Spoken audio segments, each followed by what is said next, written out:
This morning we're going to do a couple of simple experiments that any of you can do with any of your scopes that will have some very interesting interpretations.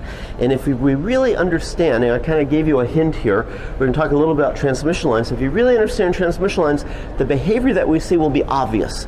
But if you're a little bit confused about transmission lines, this is going to look like a real puzzle. Before I show you the examples, I want to emphasize two important principles that we're going to be illustrating today.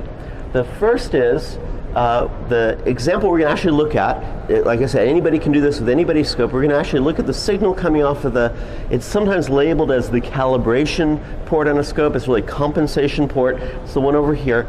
We're going to look at that signal and try to interpret what we see.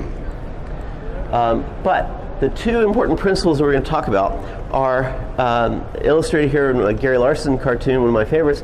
It says, the two cavemen over here, and they just shot an arrow and they knocked down this huge, great big old mastodon here. And one guy standing there and says, we should write that spot down. If you encounter a trick or a process or a method or a technique that helps you solve a problem, especially if you can use that in multiple situations, that's an important trick to write down. And so that's one of the principles that we're going to be looking at today. Is I think one of the most important foundational principles in signal integrity that explains so many effects is understanding really well transmission lines. So that's the first.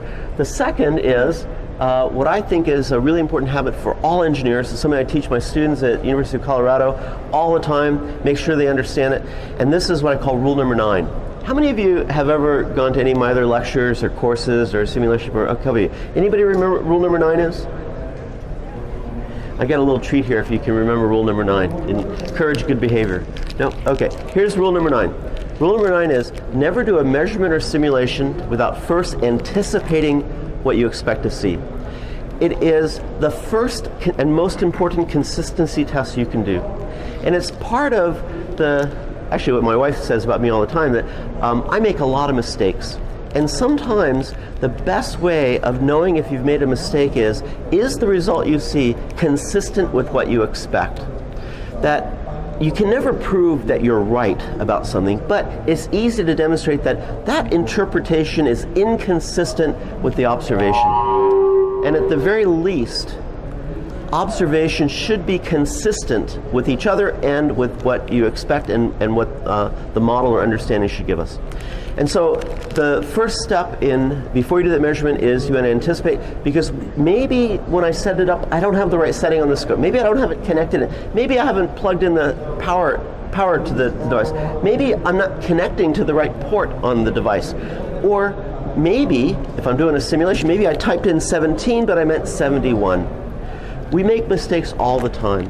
And the most important way of identifying have we done it correctly is the result consistent with what we expect to see? Before you push the go button, we're going to want to think about what do you expect to see? And sometimes, maybe our intuition is off a little bit, and this is an opportunity to learn something new, but make sure that you've got everything set up as well as you can. So we're going to follow rule number 9 as we do these little experiments. We're going to anticipate what we expect to see, and the corollary to rule number 9 is there's so many ways we can screw things up. You want to get in the habit of practicing thinking about consistency tests. If that's really what's going on, what else can I do? What other test, what other measurement can I do to test is that result consistent with what I expect to see? And that's what we're going to be doing in these examples. Okay, and of course, when you anticipate something and it comes out the way you expect, you get a nice warm feeling that, hey, maybe I do understand what's going on. So that's what we're going to do today. And now I'm going to switch over. Oops, wrong one. I'm going to switch over, and we're going to talk about the experiment. And there's a third principle that we're going to talk about today, which I think is important in any measurement, which is what I call situational awareness. Any of you guys in the Air Force? Were in the Air Force? Were you involved in flying? Okay. Well, so fighter pilot, good for you for being in the Air Force, though. fighter pilots have this term they talk about of when you're out there, you have to be aware of everything all around you, 360 up and down. And it's got to be a spot to land. Huh? You've always got to have a spot to land. And make sure there's no bad guy on your 6. It's probably the 2 most important rules. And so it's all about being aware of your surroundings, situational awareness. When you're doing a measurement, our scopes, everybody's scopes are so complicated these days that it's really, really important to be aware of exactly what is being measured. What is the setup? Because you want to know how close to the edge of the measurement are the properties of the device you're trying to measure. And so we're going to practice these 3 different principles. Okay, so here's what we're going to look at. I've got with me one of our scopes. Our booth is literally just on this side of this curtain here. We've got a bunch of them over there. This is one of the mid-range scopes. And we're going to look at the simplest measurement you can possibly do, which everybody does on everybody's scope. Every scope has little clips in the front which are either labeled calibration or compensation, and they generate a signal coming out. How many of you have used a scope before? Right? Good. How many of you have ever looked at the calibration signal on your scope? A couple of you. That's great. We're going to measure it, and we're going to go directly into a BNC cable, and I've got these little mini grabber clips on the end of the cable here just so we can clip onto it. But it's going into basically our RG58 50 ohm cable directly into the scope. What are we going to see? What's the signal look like? What do you think? A what? It's often 1 kilohertz. A kilohertz what? Square wave, right? And so what else can you tell me about it? So it's a kilohertz, a square wave, what else? Okay, what do you think the rise and fall time is? But that's exactly the question to ask, is these are what we call figures of merit. It is, we have all this information, this data that we get in a measurement. We want to synthesize, we want to extract, actually I heard the term the other day, we're going to excavate from all this data a couple of pieces of information. Those are figures of merit. The frequency is one of them. The rise time or the fall time is another piece of information, a figure of merit. What's another parameter that describes, a figure of merit describes the signal that would come out of here? The amplitude. Okay, so those are some of the terms, and the overshoot, all those, these are some of the terms that we're going to excavate from the data. So we're going to turn on our signal, and it's coming out right now. We're in channel 1. I'm going to stand over on this side, if we can do that. And the same thing on the screen. So I've got this scope projected onto the screen. So you'll see everything that's on the scope in real time on the screen. So I have it in channel 1 over here. And I'm going to turn channel 1 on.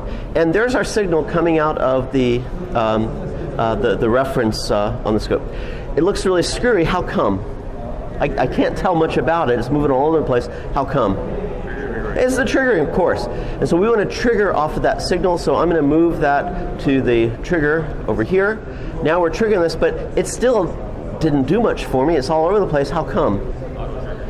Well, auto trigger is a good thing sometimes, but how come it's not triggering the way I'd like it to trigger? Because of the trigger level. So I'm going to just move the trigger level. Okay, there we go. That's what we like to see. Just move the trigger level. Okay. And so we want to know what is the rise time of that signal. Well, you know, we could use cursors and zoom out kind of thing. Well, actually, let me zoom out and we'll show you that. Sure enough, someone said it was a kilohertz. And so you can see the time base here, make it easier to read. Here's the time base, 500 microseconds of division. So one cycle is a millisecond. And sure enough, hey, that's a kilohertz. So you were exactly right. You get another treat for that. Should get a nice warm feeling. But we care about the rise time. And in order to get the rise time, it's all about our resolution. And so we want to look down here. This is telling us what our sample rate is. And I'm going to zoom out. And this is telling us how often we're taking data. If I want to get a measure of the rise time, an accurate measure of the rise time, I want to use a high resolution in the time domain. We're at a gigasample a second. We're going to zoom out some more. We're at 10 gigasamples a second. So that means every 100 picoseconds, we're taking a measurement. This happens to be a 12-bit scope. So every 100 picoseconds, we're taking another measurement of voltage with 12-bit resolution.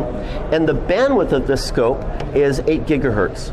This is part of situational awareness. If that's 8 gigahertz bandwidth, what is the shortest rise time I can measure? If I send a picosecond rise time signal in, what will I measure if it's an 8 gigahertz scope, bandwidth for the amplifier?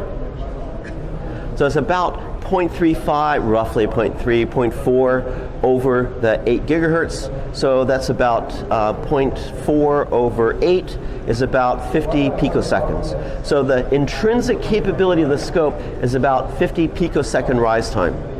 And I'm taking data every 100 picoseconds, and so I'd have to interpolate a little bit there. So 100 picoseconds at this data rate is about the easiest I can do, the best I can do. So we want to be aware of what is that rise time compared to 100 picoseconds. Well, I can zoom out, I can use the cursors, I can measure on the screen, or I can just have the scope calculate it for me. What would you guess, before we do that measurement, what do you guess as the rise time of that signal? Here it is coming out of the cal source. What do you think the rise time is? You should always have some idea. Take a guess, huh? Nanosecond. A nanosecond. I got to vote for a nanosecond. Any others? Going once. Any others? Do I hear 2 nanoseconds? Right. How many? That sounds about right. Half a nanosecond, nanosecond. Half a nanosecond, nanosecond. Here you go. Here's another one. 5 nanoseconds. 5 nanoseconds. Okay. So let's see what that rise time is. So I'm going to just turn on a parameter here to calculate it for us directly. And let's see. And I want to see that's going to be, I already have it set up here for the rise time. Let me just make sure that's the right one. So horizontal rise time.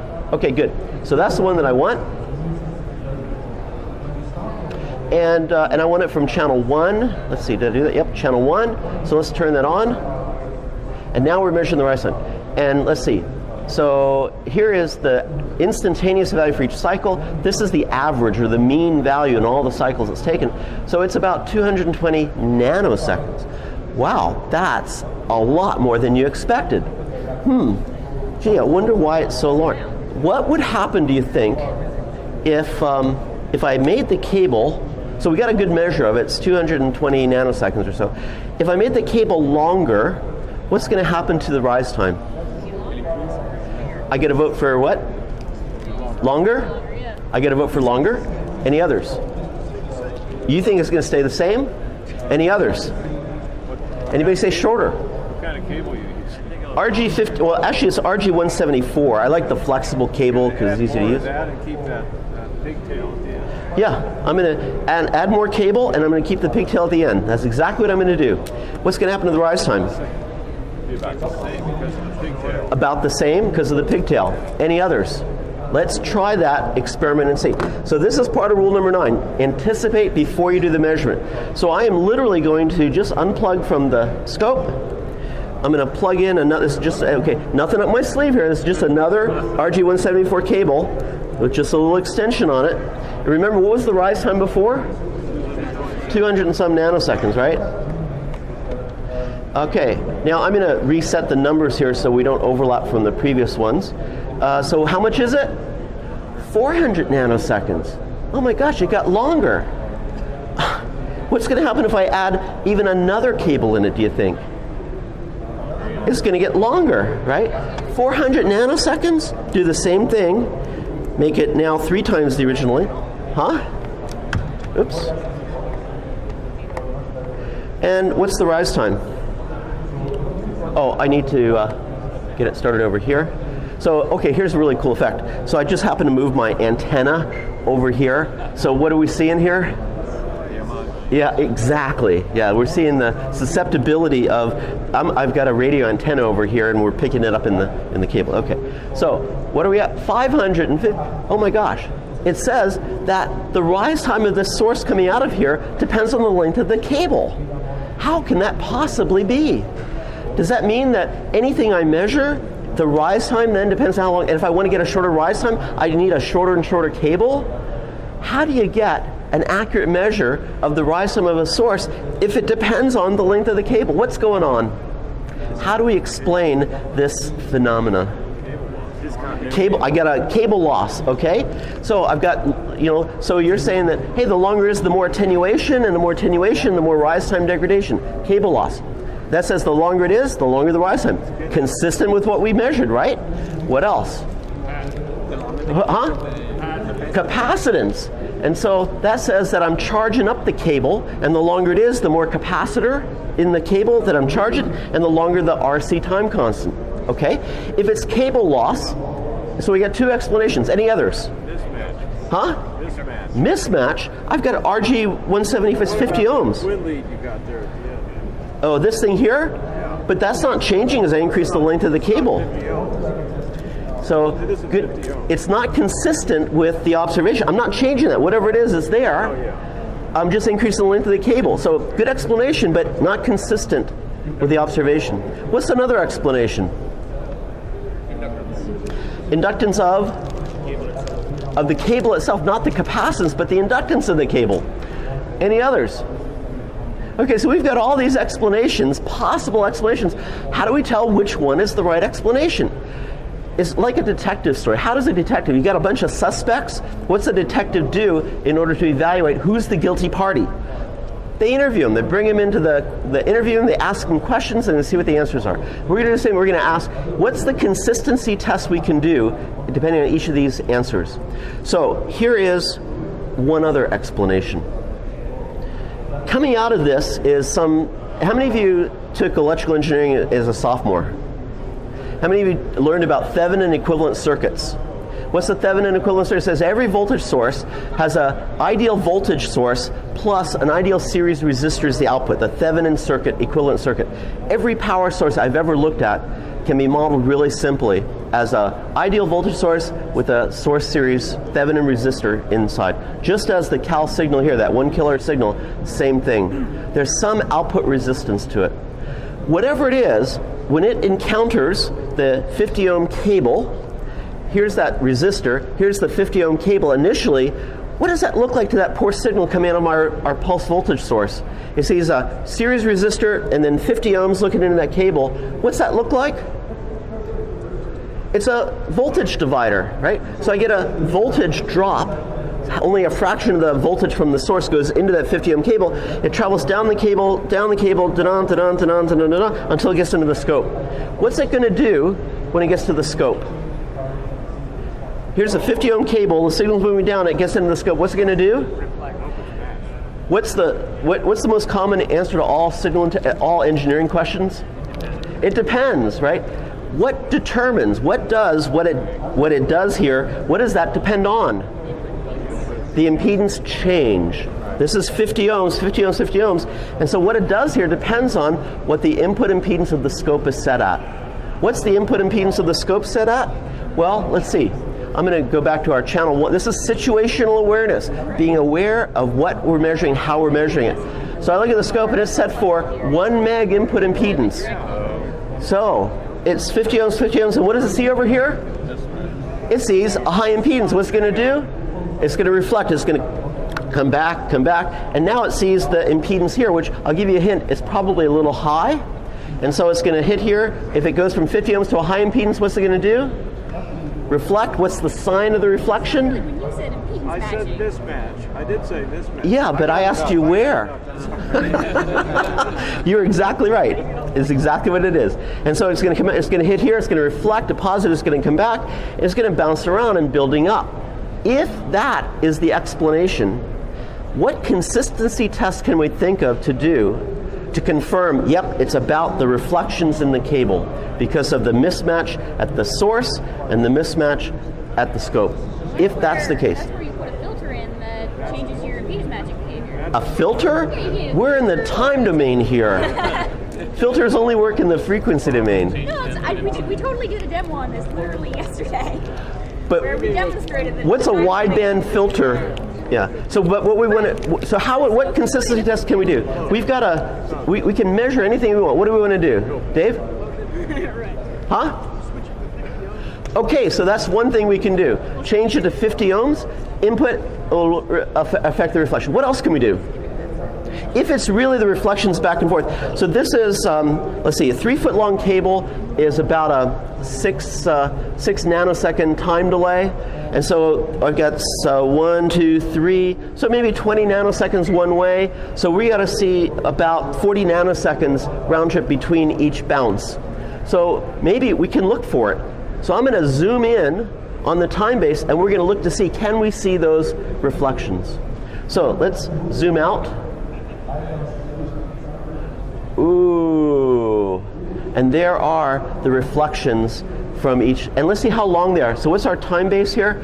We're at 50 nanoseconds a division, and hey, you know, it's about a half a division there per bounce. It's about 25, 30 nanoseconds, about what we estimated here, consistent.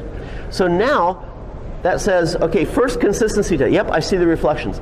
If I don't want to have the reflections, what do? What's the answer? No filter, terminate. Well, sure. Terminate. So And we were using a filter to be an attenuator in our demo yesterday, but it's basically a determination. We want it to pretend to be. but it's not an attenuation, it's a termination. Sure. So 50 ohms. So now, what voltage, so I'm going to zoom it in here so we can see it a little bit better. Sure. So we have